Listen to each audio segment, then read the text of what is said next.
What's going on, everybody? Welcome back into the Believe in Georgia Tech podcast. I am your co-host, Jackson Caudell. No RJ tonight. We weren't planning on doing a podcast, but this everybody knows what this is going to be about. It was obviously podcast worthy. It was reported earlier this evening. I believe Pete Thamel at ESPN was the first to report the news that Georgia Tech offensive coordinator Buster Faulkner is going to be heading to the University of Florida to be their offensive coordinator. And then one insider reported it, and then everybody else did. It's pretty well out there now. Obviously, that is major news.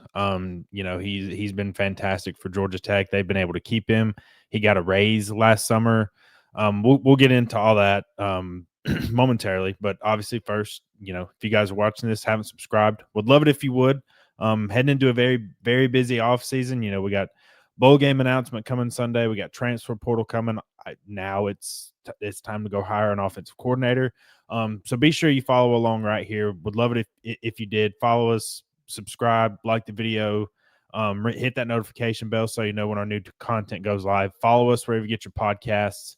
And I guess let's jump right into it. So as I was saying, Buster Faulkner, after being the offensive coordinator at Georgia Tech for the past 3 seasons, is heading to Florida. Look, I know that there's going to be plenty of feelings about it and all that stuff. But look, there's no doubt from where Georgia Tech was before Key was hired as the full-time head coach to where it was when Buster took over and the work he's done over the past few years.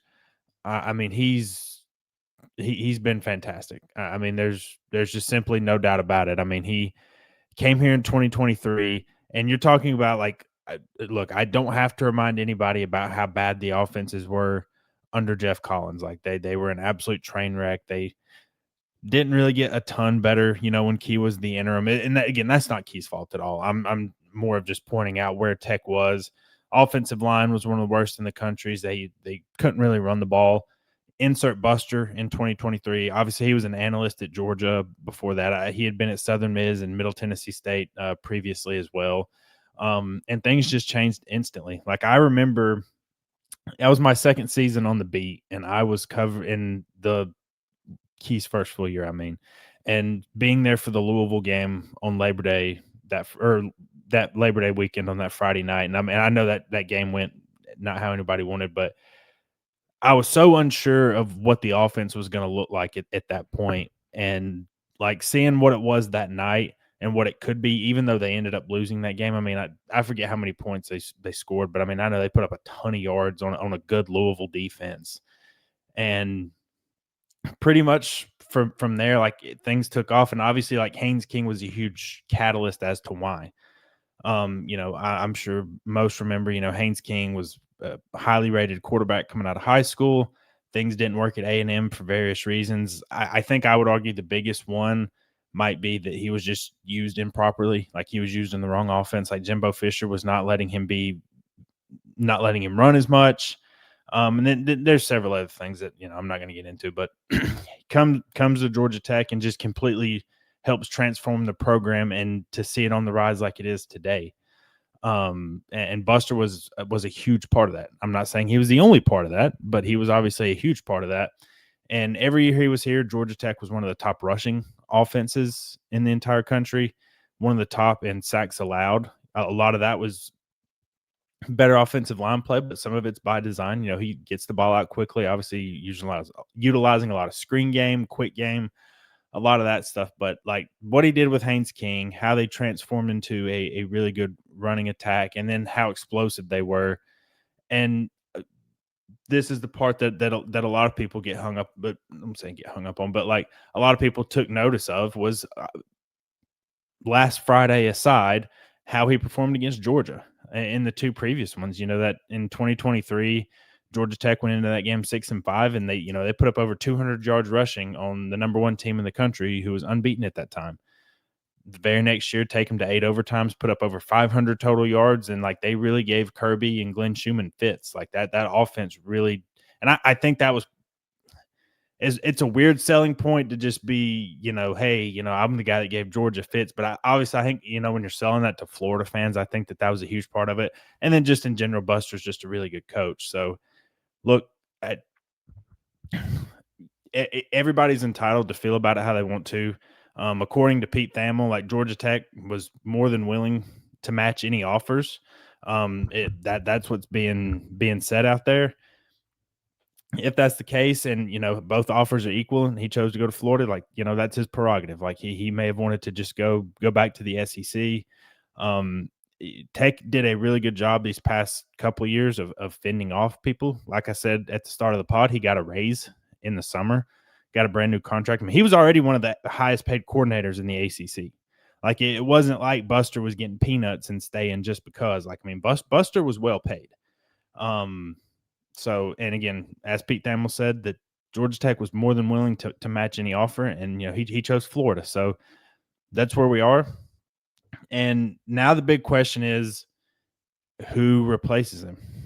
Because this is one of the times, I like college. Brink Key obviously just got an extension, and that's something we haven't got a chance to talk about. I'll kind of work that in here, but got a new contract yesterday, 5-year deal. Significantly raised his salary. When we talked to Key yesterday, like one of the biggest things for him was having enough to pay a good staff and to have a good roster like that. And I don't think it's a secret now that like that's just one of the biggest keys in college football now. Like it always has been about roster, but now in just this transactional era and transfer portal and NIL and all this different type of stuff, like it's paramount. Like you have to have money to have a good roster. You have to have a well-paid staff, and that's not just the offensive coordinator. It's both coordinators. It's position coaches. It's support staff. It's recruiting staff. It's all that stuff. Is there? There's so many things that go into running having a well-run college football program, and Key's done a great job of being the head of that since taking over. And like this is a big hire. He hasn't, this is the first offensive coordinator hire he's had to make since hiring Buster. Like it's not like a year in and year out thing. Now he's had to make a couple on the defensive side. He hired Tyler Santucci. That was a fantastic hire.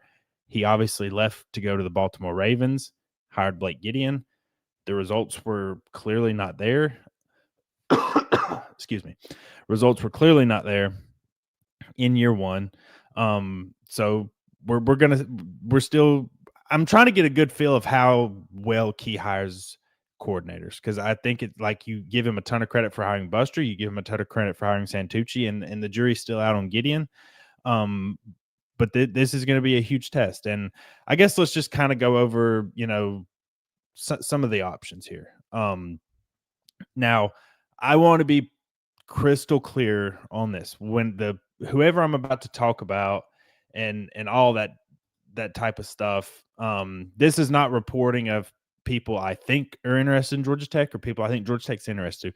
This is just me having a microphone in front of my mouth going off. Like this is just speculation. I want that to be crystal clear on this. Like I'm just throwing names out there and just trying to this happened a few hours ago. Like not really anybody knows anything about candidates right now, but it's also something that Key needs to work quickly through. You need to make the right hire, but again, you transfer portal opens in less than a month. You can declare you're going to enter. Like you can't get in the portal, but you can declare you're going to enter. Obviously, whoever he hires, unless it's internal, is not going to call plays in the bowl game. Like that much I can tell you. But you have to balance roster retention, a coordinator hire, getting ready for a bowl game when that time comes, and just all that stuff that comes with it. So the first place I think everybody naturally when a coordinator leaves is, okay, what can you do internally? Like, is there somebody internally? And there's still some there's been no reports of other offensive staff members leaving as of 8/17 on Thursday, December 4th.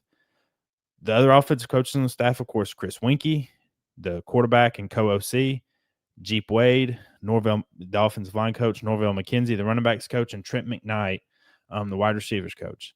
Now, if they go internally, I would be pretty shocked if it wasn't Chris Winkie. Obviously, he has a big hand in what how Haynes King turned out. He did a fantastic job coaching him.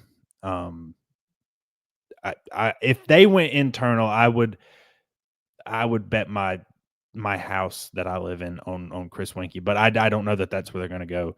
Now he has not been a full time play caller before. Now he was a position coach for the LA Rams. He was with Brent Key at Alabama. He was I believe an analyst or an offensive assistant. He was a coach at Tennessee, and then he came to Georgia Tech. So that's one option. I don't know that that's the option, but I think it'll be one of them. Jeep Wade has been a play caller before at UT Martin, I believe in 2009 and 2018. Again, he's done a fantastic job coaching the offensive line. I have no idea if that's a route that Brink he wants to go down. Norvell McKenzie's never called plays before. I would be pretty shocked if that was the case. Now it should be noted, Trent McKnight, the wide receivers coach, he was the offensive coordinator and quarterbacks coach at Georgia State, and he did call plays. Georgia State's offense was solid. It wasn't like one of the best in the country or spectacular, but it was solid. He's obviously, it could be a continuation of what you were running under Buster. He's been coaching under him for a couple of years. That's a possible route. Of the internal options, again, I think Winkie would be the one. But I think it should be noted that Trent McKnight was the offensive coordinator at Georgia State and has play calling experience before, and you could just elevate him, keep him as receivers coach. You have Nathan Brock, the tight ends coach. Again, I would be completely shocked if that happened. Look, Nathan Brock's a great young coach and has done a fantastic job at Georgia Tech, recruiting, developing that tight end position with guys year in and year out. I don't see that being an option. So I did make a hot board over at Georgia Tech on SI.com. Please go check it out. I'm going to run through some of the names here. And again, I want to say this is just me mouthing off. This is just, I kind of took a little bit, tried to do some research, tried to think of some things that make sense. So for me, if Georgia Tech is willing to pay top dollar for a coordinator, the board is wide open. It could be a sitting Power 4 coordinator in any conference, whether it's ACC, SEC, Big 10, Big 12. I think one trend over the years that I've been noticing is the group of 5 head coaches taking coordinator jobs, or even some sitting Power 4 coaches taking some coordinator jobs at certain positions. Like a guy I'll mention here in just a little bit. Chip Kelly. He was a head coach at UCLA, left to be the offensive coordinator at Ohio State. Another Ohio State example was Tyler Bowen. He was the offensive coordinator at Virginia Tech, and he left to be a position coach at Ohio State. So I don't know that that's what's going to happen. But again, if they were willing to match any offer for Buster, and he chose Florida, that would signal to me that they're willing to pay for a top coordinator to come in. Now, obviously, and I'm with everybody, like it's Aaron Philo is supposed to be the guy. We'll see what happens there.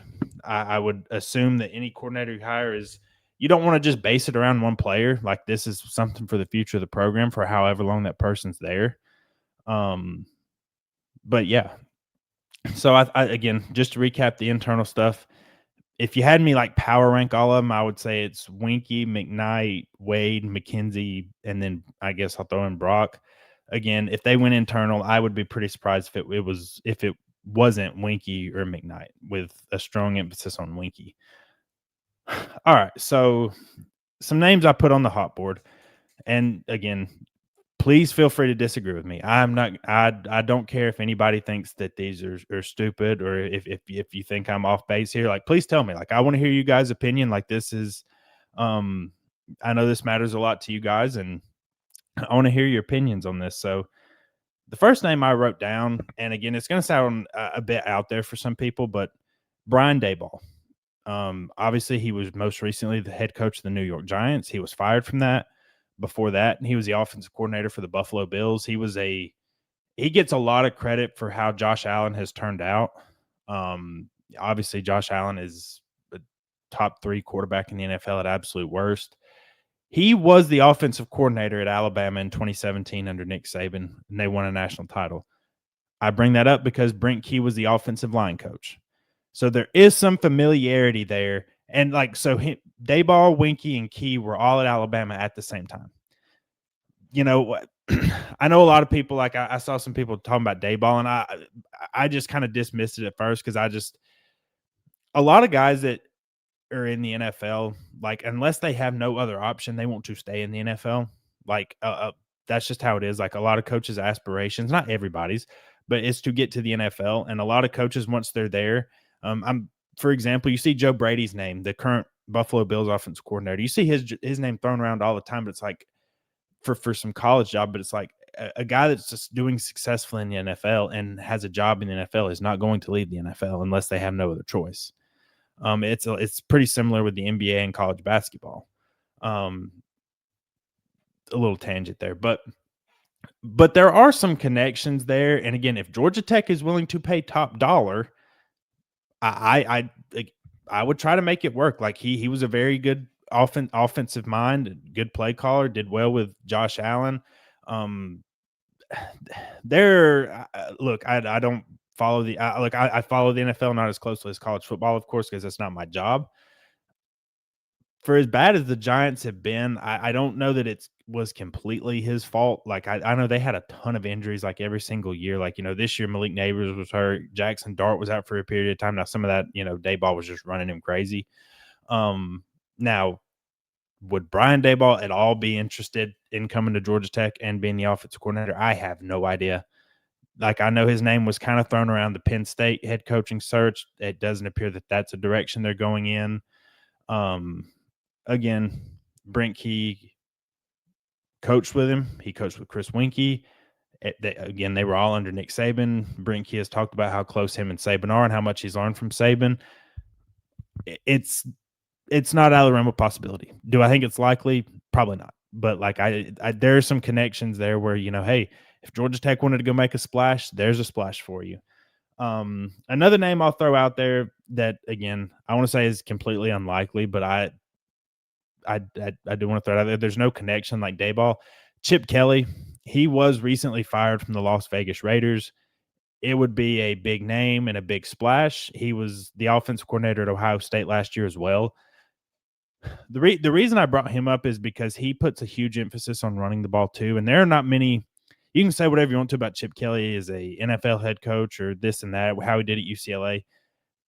That guy knows how to scheme up a run game. He is one of the best I've ever seen at it, going all the way back to Oregon. Like he knows how to coach a run game. He was obviously dinged a lot for lack thereof recruiting. I'll just put it that way. So I don't know if that'd be an issue. And again, would he even want to entertain an offer from Georgia Tech? Because who else has an open offensive coordinator position? Ohio State, where he just was now. And I don't even know if he wants to get back into play calling would be the thing. And people may laugh at me for including him here. That's fine. I think it's pretty out there, but it's a call I would certainly make. Another name that I'm probably going to get plenty of pushback on, Gus Malzahn.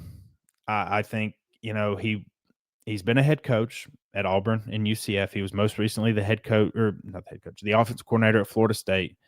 He knows the area well. He recruited it a ton at Auburn, and he also puts an emphasis on the run game. Like I tried to look at guys who are going to put an emphasis on the run game, and look, Florida State had a ton of issues. I don't know that like Gus Malzahn was the main one.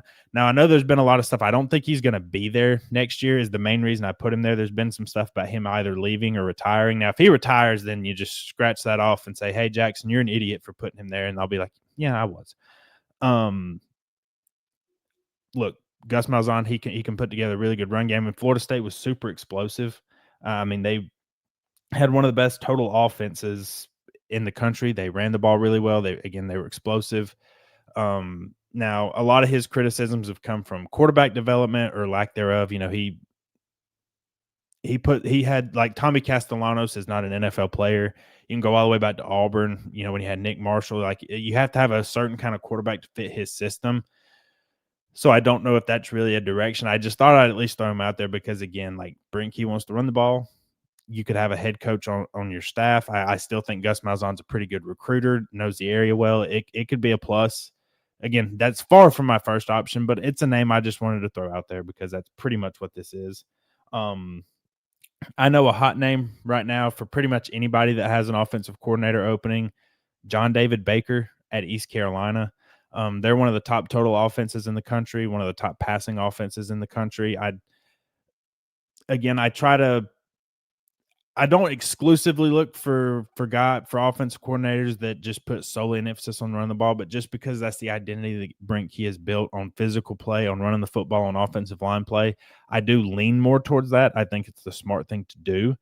But he's one of the top up and coming offensive coordinators, and I look again if you were willing to keep Buster Faulkner and pay top dollar, you're not going to have to pay that much for John David Baker. Now you're going to have to compete. Like I know his name has been mentioned for South Carolina's offensive coordinator position and several others. Like he's one of the hotter names on the market right now.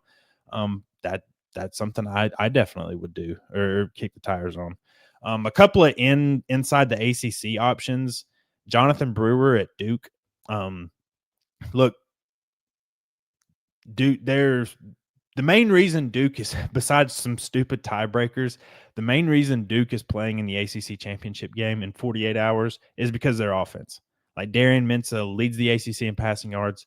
He leads the ACC in passing touchdowns with 28. Duke has one of the top total offenses and passing offenses in the country. Again, I know he's been with Manny Diaz. I think he was with him at Miami. I have to check my facts on that one, but I don't know if he would leave inside the conference unless maybe gave him a pay bump. But again, excuse me, I think there are worse options for you out there. I think he would be a name I'd call. Another one inside the ACC that I know is getting a lot of buzz elsewhere is Cade Bell at Pitt. Look, we saw him just a few weeks ago in Atlanta. Pitt has one of the top passing attacks. Ever since he got there, did a great job with Mason Heinchel this year. Former Western Carolina offensive coordinator, like that was a good find by Pat Narduzzi by getting him. Again, guys in the ACC, I don't know if I'm interested to see how some of them would view like, okay, would I rather stay the offensive coordinator at Pitt or Duke, or would I go to Georgia Tech? I don't know. But that's an interesting one. Kirby Moore at Missouri. I know he's also getting mentioned for a lot of other jobs. Missouri is, I think they ranked 7th this year in rushing offense. Ahmad Hardy was one of the top running backs in the entire country. Look, Missouri, ever since Eli Drinkwitz got there, they've placed a heavy emphasis on the run game. Like they're not like a totally run offense. Like they do throw the ball around a little bit with guys they've had, whether it's Pribula, Brady Cook, or whoever. But I don't know if you could pry him away from the SEC like that. That's an obstacle there. But it's a guy to know. I put a pretty totally unrealistic name on the hot board, but just like Mac Leftwich at Texas Tech. Look, Texas Tech is one of the top offenses in the country. I think they're 4th in total offense, 8th in passing offense. They've been just crushing teams this year offensively. It's a big reason why they're number 4. And whether they win or lose against BYU on Saturday, they're going to the college football playoff. And I think they have a chance to do some damage when they're there as well. Like their offense is fantastic. That's 99% chance not going to happen. I threw his name out there. Like he's done a fantastic job. Again, if you have money, if you're serious about it and you want to take a swing, take a swing. I did. There's a couple of G5 head coaches I wanted to throw out there because that's a route you could go. Joe Moorhead at Akron has done a really good job. Like Akron is one of the 5 hardest jobs in all of FBS. He did a really good job as the offensive coordinator at Penn State under James Franklin, and then at Oregon under Mario Cristobal. He also was the head coach at Mississippi State. They were solid. It wasn't a perfect fit there. But again, run the ball. He's a head coach, brings experience like that. I won't say it's a splash, but like that's a name I came up with. Ricky Ronnie at Old Dominion, I don't think he's getting talked about enough for the job he did this year. I know when you look at their record, like Old Dominion is just 8-4. They went to Virginia Tech and like just flat out killed them earlier this year. They had one of the top rushing attacks, one of the top total offenses. They kind of struggled in some of the bigger games this year. Like I know they kind of got wiped out by James Madison, but he did a really, really good job at Old Dominion. There's been some speculation about him going to Virginia Tech because he So for context there, he was the offensive coordinator for Franklin.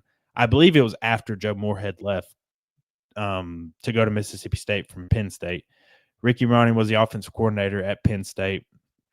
Did a good job there. There's been some speculation about him reuniting with James Franklin at Virginia Tech. He shot that down when he was asked about it. He said he wants to be the head coach at Old Dominion. I don't know, but if you were looking for a G5 coach who's done a good job, that's a name out there. I debated on putting this name out there, but just because of the connections and how some things have been trending there, I did throw Bill O'Brien out there.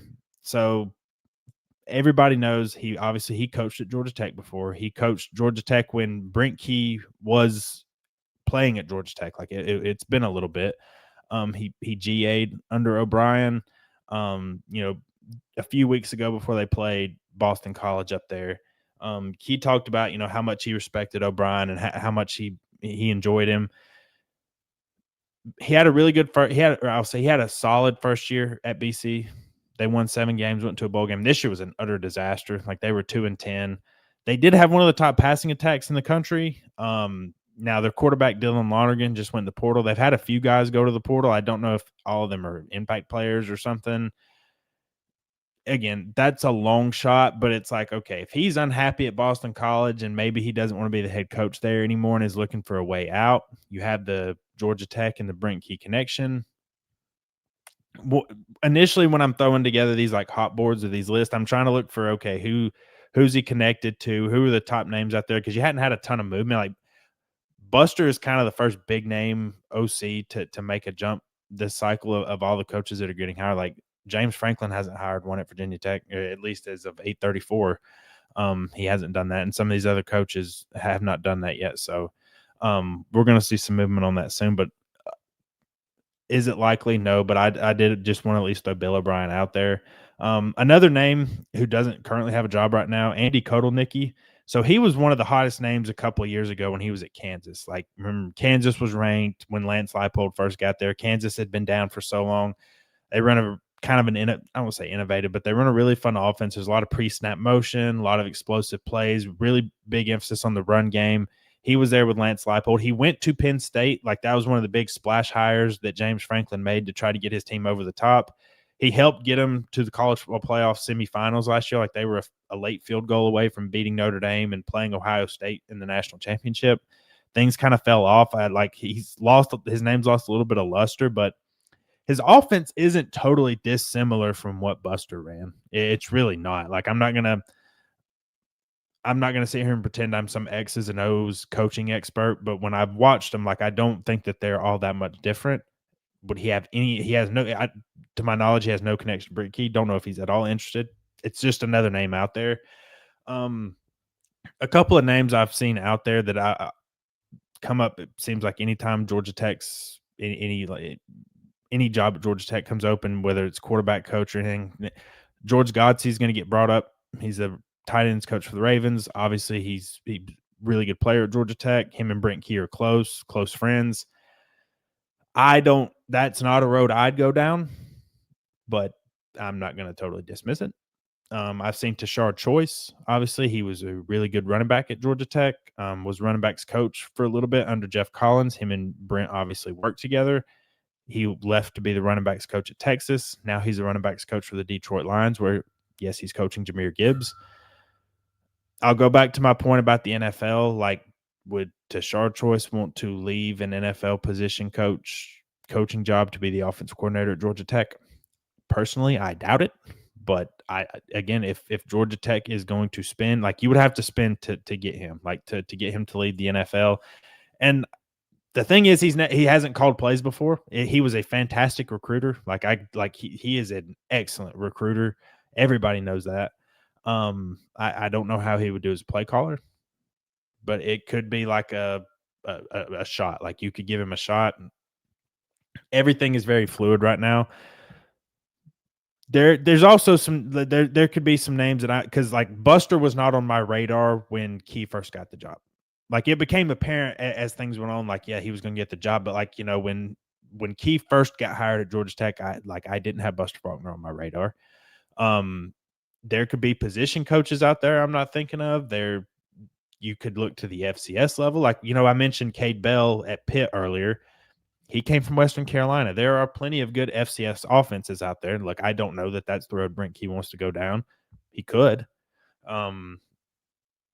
This is a much more attractive OC job than it has been in a long time. Especially, Tech showed the willingness to pay, but like if you do a good job, like they paid Buster. Like Buster was one of the top paid coordinators in the entire ACC, and they were willing to match Florida's offer. He left for Florida, and look, that's Buster's prerogative. Like he did a fantastic job. I always enjoyed talking to Buster. He did a great job at Georgia Tech. So I'll kind of wrap it up there. I don't want to go off on too many tangents here, but those are kind of the names. I tried to look for some connections. I tried to Key or to anybody on the staff. I tried to who are the hot names now, and then just like, hey, you want to take a shot? Take a shot. I don't know if Key would be interested in these. I'm sure he'd be interested in some of these names because those are some good coaches. But we'll kind of see how this plays out. Again, signing day has passed now. Tech did add 3 more to their class today. Flipped an O-lineman from Louisville. Landed a couple more key defensive pieces today as well. So here's where we are. There's just a lot of things in the air right now as far as, we see who enters the transfer portal. We're going to see, okay, could anybody off the offensive staff follow Buster to Florida? Generally, when these things happens, you have some assistants, whether it's like some GAs or some things like that, like Buster's close with, they could follow him to Florida if they have that opportunity. Like that's totally common. We'll just kind of have to wait and see how it plays out. But just wanted to hop on here, kind of talk about it for a second. Hate RJ wasn't here to kind of throw some names around and do that kind of stuff. Appreciate you guys for tuning in. Look, it's a good thing about having a really successful coaching staff that you've seen Georgia Tech have, especially on the offensive end, is like anybody's at risk to get hired for a job, whether that's another college job like Buster took or the NFL, like it happens with some jobs. Like you would rather guys be mentioned for those jobs because your program is so successful than not. Like it sucks to lose Buster. Like I know people are upset about it, but it happens. It's college football. It does happen. And we'll see what Brinky does. Look, he nailed the hire the first time he got Buster. He's been a little hit or miss with the defensive coordinator hires. Jury's still out on Gideon. Did well with Santucci, so we'll see. But I have faith that he's going to do a thorough search, hire a good coordinator. He doesn't need me to tell him that. Like I'm sure he thinks he's going to as well. So we'll see what happens. Stay tuned for the latest updates. Me and RJ are going to be busy as we can be. I'm covering this stuff, covering the entire offseason. It's a busy time of the year, even though no more games in the regular season. Look, we still got the bowl game. We got transfer portal stuff. We've got movement. We just wrapped up signing day. We're covering it all here at Believe in Georgia Tech. I don't know when we're going to exactly be back. Well, if there's any big news, we'll obviously, if I have to, I'll do this. But we may do, a pod together like we'd like to do. So appreciate you guys tuning in to me just sitting here rambling about offensive coordinator names. Please let me know if y'all have any names that I missed. Please let me know below. If y'all think that I am foolish for saying any of these names, please let me know below. Love to hear you guys' thoughts. Love to hear the comments and all that kind of stuff. Go check. I'll have plenty of content over at Georgia Tech on SI, of course. Subscribe to the channel if you haven't already. Like the videos. Hit that notification bell so you know when our new content goes live. Follow us wherever you get your podcast. Leave a review, and I will catch you next time. I am out.